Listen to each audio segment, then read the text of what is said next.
Oh, hi! Welcome back to our vegan kitchen. I've got a great, timely Thanksgiving recipe for you guys today. It's for turkey slappers. What's a turkey slapper? Well, it's a vegan, gluten-free turkey cutlet, but it's called a turkey slapper because that's what all the cool kids say about it. It slaps. It really does. Not my words. That's what she said. She texted me. I made them. She tried it and she said, "Whoa, these really slap." So I said, well, I guess we should call them turkey slappers then. Makes sense to me. They're very, very simple. Few ingredients. I think you're really going to like them. So let's begin. In a bowl here, I've got this giant bowl. Yesterday I only made half a tofu block, so this can be halved and it'll work out. But I have a whole block of the super firm tofu. Now you could see you don't have to press this because it is very dense. I'm just going to pre-break it up a little bit here. I'm going to show you, this is very important. This is a 16 ounce. Most of the tofus that you can buy floating in the water, you know, having a little spa day, are 12 ounces or 14 ounces.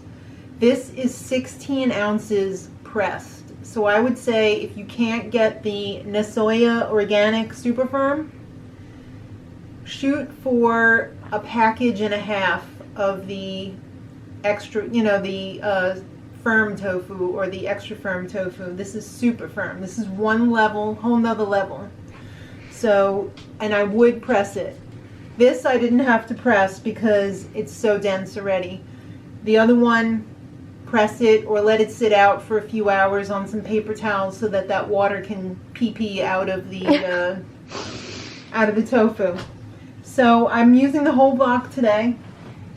I've got my very sophisticated, this isn't a potato masher, I believe it's a bean masher. It's you get it at the store, you know, ShopRite, supermarket, $3 I think it was. One of the most valuable tools I've ever had in my kitchen. And this is kind of almost like a ricer, the way it goes through the holes. So you really got to get into this.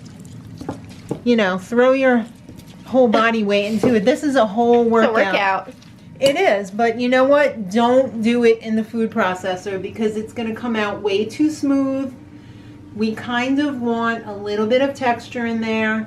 We don't want it to be like silky smooth. That's just not going to cut it for this recipe. Take the time and use a masher, or if you don't have one of these, maybe use a glass or a like a coffee mug situation and just press it down and break it up, or you could even just use your fingers, but I find this works the best.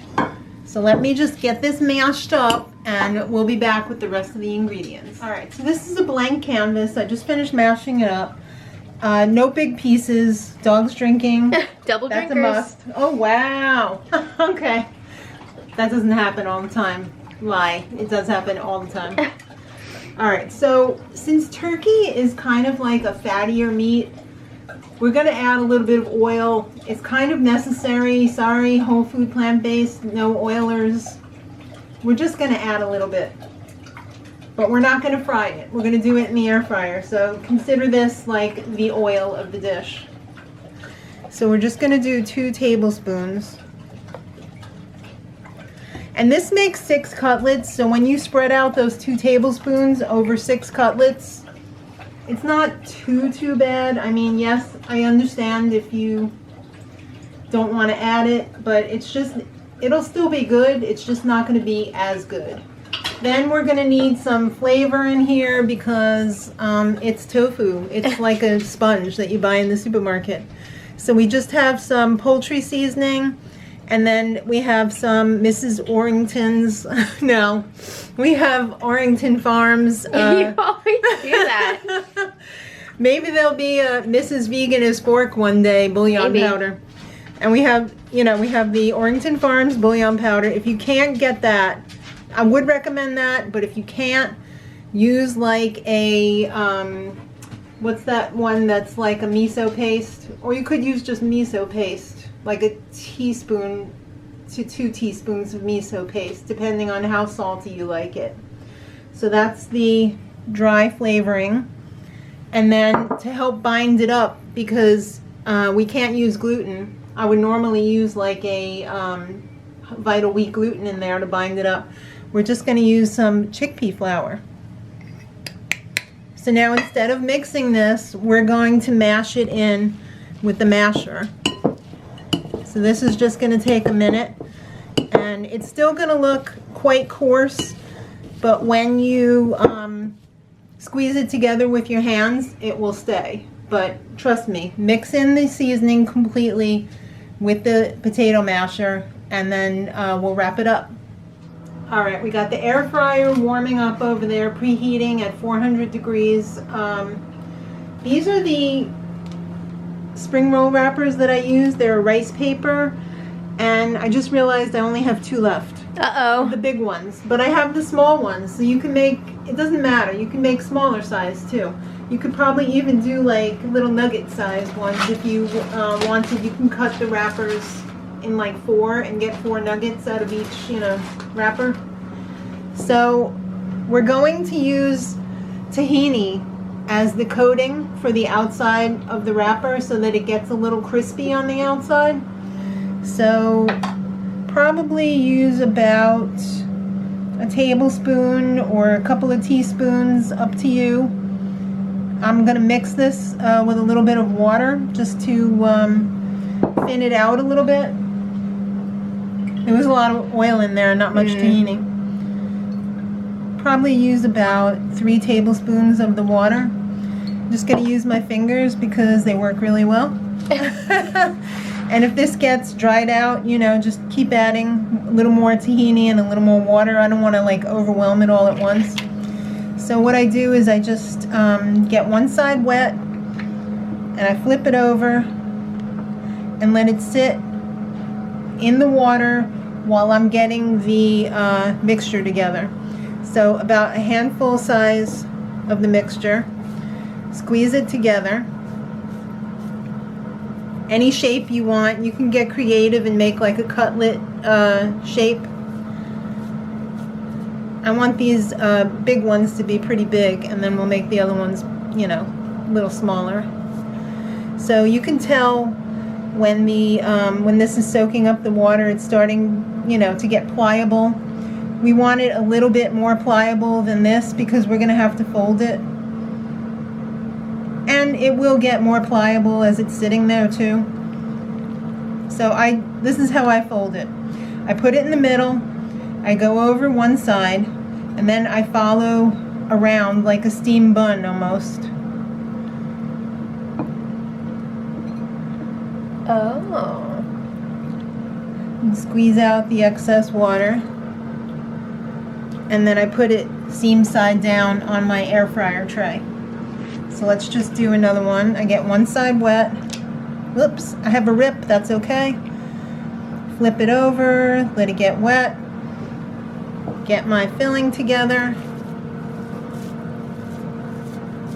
Squeeze it together. This one's a little too hefty. This mixture would probably make really nice meatballs too. Little turkey meatballs. Mm-hmm.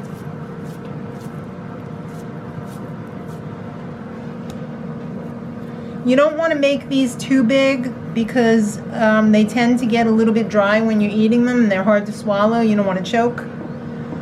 So this is getting pretty pliable, so I go over from the side and follow around. Now this rice paper is going to get nice and crispy in the air fryer, and it's going to kind of make it like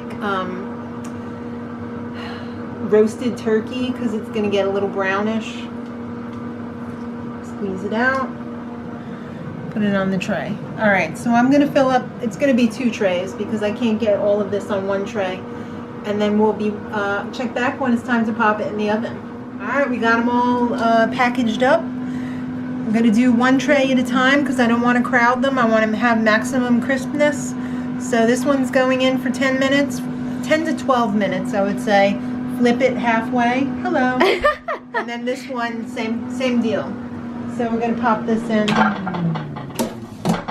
Bye, be tasty. All right, there they are, the turkey slappers. With some random cherry tomatoes in the middle. I'm sorry, these were looking awful pasty. They needed a little bit of holiday cheer, you know? Holiday pop of color. That's right. Put a little blush on, daughter. Yeah, sorry, I'm still exercising after this, so I didn't want to like Yeah, okay. do it all up before. Okay. Whatever. But your grandmother always says, put a little blush on. Yeah, I know. Anyway, this smells lovely. Smells straight up like turkey in here. The rice paper looks nice and crunchy. Yes. I find that these are better if you let them cool down. Yeah. Have a little shrinkage, and then when you reheat them or after you refrigerate them, they're really good. Yeah. They're okay out of the fryer, but they're really good after you reheat them. Let's take a taste right out of the fryer. Your father had this yesterday when he came home. I had one for lunch yesterday when it was like fresh. Yes. And yeah. beautiful. Well, he had one when he came home from work on a sandwich with, you know, mayo and whatnot. I had mine on a sandwich. It was like a ciabatta roll with some BioLife vegan cheese. Right. And that was it. Yeah. And it was really good. Well, he couldn't stop eating it. He had his on a sandwich, and then he was cleaning up the rest of the... Go ahead and take a bite. Okay. And he thought it was amazing. He was just like, yes, this is really, really good. Even That better is than so yesterday, right? Good, yes. Oh my god. They just keep getting better and better. Yesterday, I had one that you pan fried. Right. This one is obviously from the air fryer, so it's not as greasy feeling. Right. I don't, you So know, good. since eating mostly oil-free, whenever we have anything that's fried or from like takeout, I don't feel good the next day. So the little bit of oil in here is enough. Like, it's not too much. No, it doesn't feel like too But much. to fry it also, you could probably even bake these if you didn't have an air fryer. Yeah. The outside, nice and crispy. Mm-hmm. The inside, But not too crispy. No. It's not like a deep fried, you know, No. Kentucky Fried Chicken situation. right. The inside, I don't want to say it's smooth, because you still have like the texture of the tofu, which I like. Mm-hmm. Because then it feels more like... You're eating something substantial and not like they pooped out this chicken fillet or turkey fillet. The seasoning, just right. Oh, thank Tastes you. delicious. I think I'm going to have a little tomato with this as well. Yeah, why not? I mean, if I had it on a sandwich, I'd have it with lettuce and tomato, maybe some pickle even. Imagine in your mind a leftover Thanksgiving sandwich. Mm-hmm. Some That's vegan, what we were kind of going with. right? Here. Butter up your bread, your gluten-free bread, of course. Toast it. Put some vegan gravy on there. A little bit of cranberry sauce. Maybe some green beans instead of the lettuce. That would be an amazing... All right, one more bite. That would be an amazing little meal. It's so good. Well, I'm glad you're enjoying it because it was so easy. It really was. I mean, that came together very quickly. Mm-hmm. And we're ready to eat. Yeah. We're ready to eat. I'm going to have that for lunch. So thanks, everybody. I hope you try these turkey slappers because that's what the kids say. They slap. They slap. And thank you for subscribing if you did. If not, thanks for watching. We appreciate you guys. And I have to say, until next time, much love.